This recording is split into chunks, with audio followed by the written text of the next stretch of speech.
Welcome, everybody. My name is Jeff Fowler, president of the Apartment Owners Association, and it's great to have you with us today. Today, we're going to be speaking with a candidate for LA County Supervisor.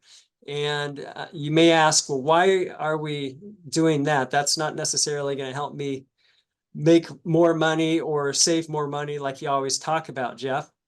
And so basically, I think we all feel the pain of the decisions that our local officials are making.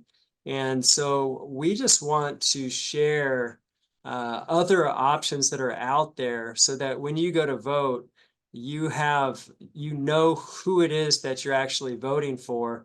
So today we're just going to have an interview with one of the candidates. And so if you're in LA, it's a big deal. And there are candidates out there that you really do not want. And there are some that really need to go. And so it's great when you have someone who's a businessman a business person who understands how economics works, understands the margins that apartment owners are running on, and understands how a fair market, a free market economy works and how that actually benefits more people in the long run than any other system that's out there. And that's been proven over and over. And as you know, I know I'm preaching to the choir here, so we'll get to it. He's the current mayor of Rancho Palos Verdes, and so it's really a pleasure to bring on John. Oh man, John, I need to say your last name properly. No, Cruikshank, no problem. Cruikshank. Cruikshank. This is terrible for Cruikshank. your audience, but I always tell people, think of prison. There's crooks and they have shanks. Cruikshank. Cruikshank. Okay. So it's really a pleasure for me to bring on John Cruikshank. So here we go. Thank All you, Jeff. right. So it's great to have you with us today. And so a lot of our viewers, they're not familiar with you. So if you could tell us a little bit about yourself, that would be awesome. Oh, you bet. Well, that was a great introduction. And like you said, your members want to make sure that what they listen to and who they meet are people that could potentially affect and help them in their business. And so my name is John Cruikshank. I am the current mayor of Rancho Palos Verdes, and I'm still a business owner. I run a civil engineering company here in Los Angeles County and have done that since 1996.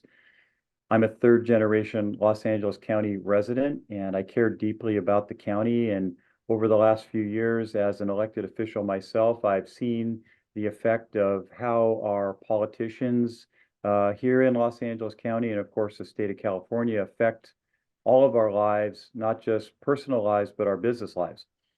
And so I'm running for that reason, and I want to do what I can to help people in Los Angeles County, certainly business owners and apartment owners. Great. Well, tell us, why are you running for county supervisor? Right. Well, the Los Angeles County is the largest county in the United States. There are almost 10 million people here, although we've been losing about 1% of our population every year for the last few years. And I realized as an elected official and seeing what was going on since really the COVID pandemic had started, that there's a lot of pressures on our businesses and on our personal lives. And a lot of the issues that should be getting solved are not being solved by the current board of supervisors. And so I'm focusing on what I call the core four issues, because I'm running for the 4th district. Those are homelessness, public safety, infrastructure, and economic empowerment. Great. And I know that you're a commercial property owner. Yes. What lessons have you learned, and how will you use that experience if you become supervisor? That is a great question. Well, I know that the apartment owners have been under a tremendous amount of pressure with eviction moratoriums and rent control. And I'm a huge believer in the free market. And as a commercial building owner, one that's been as affected as anyone during the change in the way people work from work at home, I've had large vacancies. And for me to fill my building back up, I've had to drop the prices of my rent by quite a bit. 30–40% of what I was used to. And that's how the free market works, that we do the things necessary to set the pricing correctly. we don't want the government setting our prices for us. We don't want them to set floors or ceilings.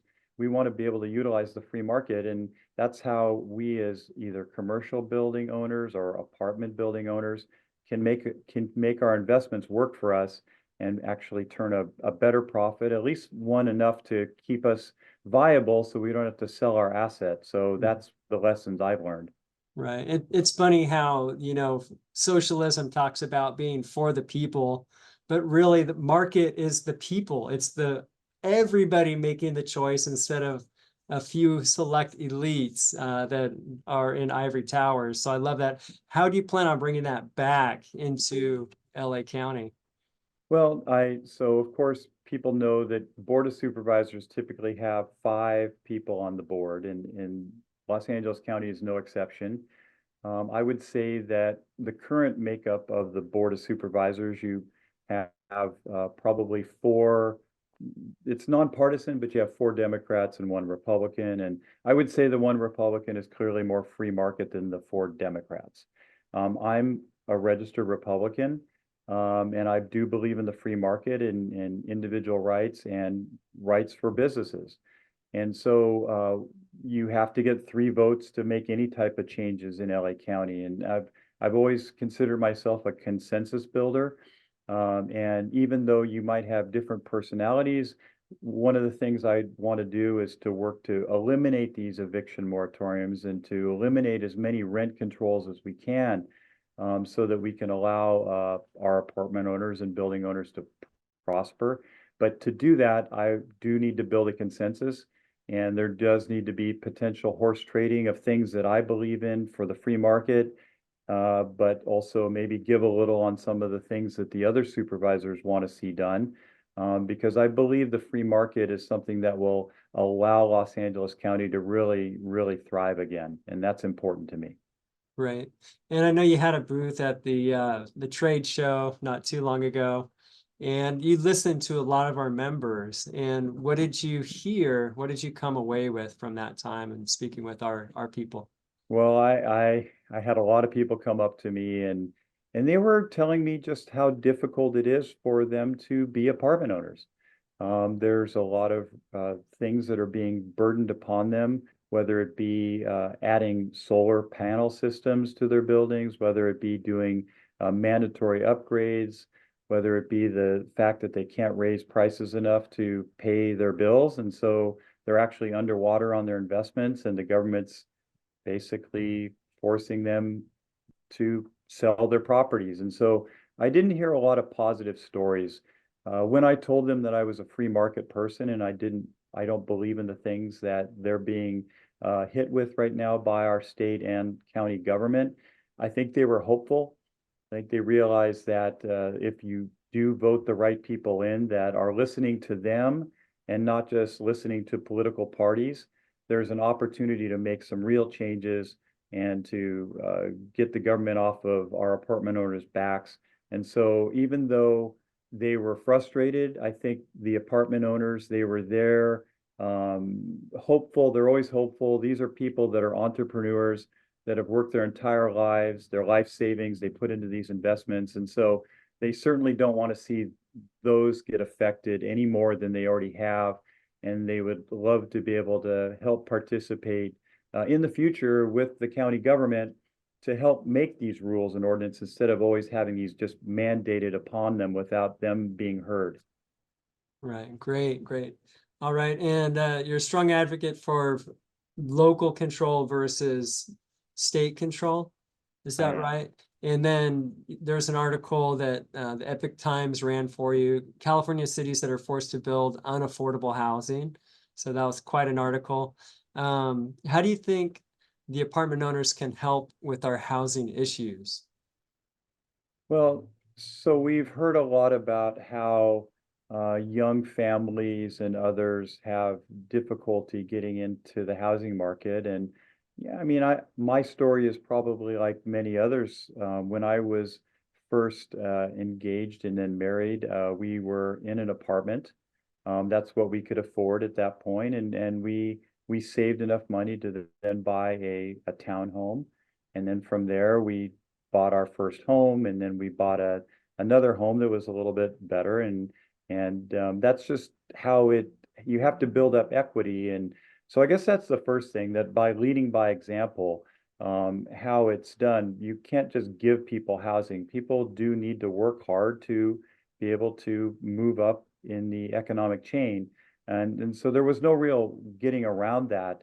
I think there are opportunities though, because, the market is basically saying, uh, you're trying to force us to do all these housing units, but if it doesn't pencil out, why would an investor put their money? Why would you buy property in a place like Manhattan Beach or Rancho Palos Verdes or another area where just the cost of the land makes it almost impossible to ever be able to build an apartment investment? I think what I'd like to see is you get these restrictions off the apartment owners and you let them do things like maybe part of their apartment building could be sold as a condo. And so they have a combination of the two. I mean, I know mobile home parks have that same sort of thing where they rent some of their units and they also sell some of their units. But maybe give the apartment owners some flexibility with their buildings in terms of that. I think opening up some of the zoning to convert commercial buildings to residential and maybe allow people that are good with apartment buildings and managing those apartment buildings to be able to buy commercial buildings and come in and convert those to something where there are units available. So to me, it's always a supply and demand equation. And right now, the demand for this low income stock is pretty high, but the supply is pretty low. And so that's why prices are so high. All right. And, we love everything you have to say, but then we come to kind of reality, like there's an incumbent. How are you going to beat an incumbent? How are you going to beat another guy that has the sheriff that has, real high name recognition, and Alex Villanueva? Got a Not even a mouthful of the name mouthful, too. but here we are in the morning. Well, so I've been campaigning since January of 2023 when I entered the race. I knew when I entered the race that I was going to be going up against an incumbent who her father's name is on many of the buildings downtown Los Angeles. And she's finishing up her second term as a supervisor. But I think if you look at the record over the last 8 years of I think Reagan used to call it the misery index. You look at inflation, you look at what's going on with our businesses and the number of people that own businesses that are leaving Los Angeles County, the public safety issues that have continued to get worse, the homelessness that when she first got elected, there were 15,000 and now there's probably 80,000. So she's never signed the front of a paycheck. She's never taken risks like you and I have and your members. And I understand those risks. And so running for office is a risk. I'm still running my engineering business and I'm running for office. I was actually fortunate to see that the former sheriff, Alex Villanueva, jumped into the race. I know some people would say, well, you're crazy to think that, but there's a strategy of keeping during the March primary, which we're currently voting right now. And March 5th is, I don't know how soon this will air, but it's just right around the corner. And so we need to make sure that none of us, unless it's myself, we all stay under 50% so that nobody wins here in March. And then you'll end up with the top two. And I believe I'll be in the top two. My message of being fiscal conservative, pro-business, having real solutions as an engineer has been resonating for the last year with people. And so being in the top two, nobody getting over 50%, that gives me 8 more months of being able to campaign for the general election in November. And I believe that once I make it through the March primary, I'll be getting many more endorsements. I believe I'll get the endorsement of whoever comes in third. And so there's a real path and strategy to being able to win, but it certainly has not been easy. And I've been working very, very hard, just like business owners do every day. There is no easy way to do this. And I believe in hard work, but I also believe in being smart about how you work. And so that's my strategy. Awesome. Well, great. Well, tell us, if our members want to learn more about your campaign, where would they go for that? Awesome. Well, there's two ways. So two really good ways. The first is they can listen to me on the radio on Sunday mornings at 8 a.m. on 790 KABC. I've been on the radio there on my show, Save Los Angeles, for several months. But a very quick and easy way would be to go to my website. That's johncruikshank.us, and that's CRUIKSHANK, johncruikshank.us. You can learn all about my campaign. You can sign up to walk precincts. You can make phone calls. You can do all those things, or you can just share that with some of your friends and tell them that I'm a candidate that should be seriously considered and voted for. And that's what people could do. And I really appreciate the time, your time, and Yeah. and the efforts of the AOA. Yeah, you got it. And I did, by the way, I saw many of you are familiar with Howard Jarvis Taxpayers Association.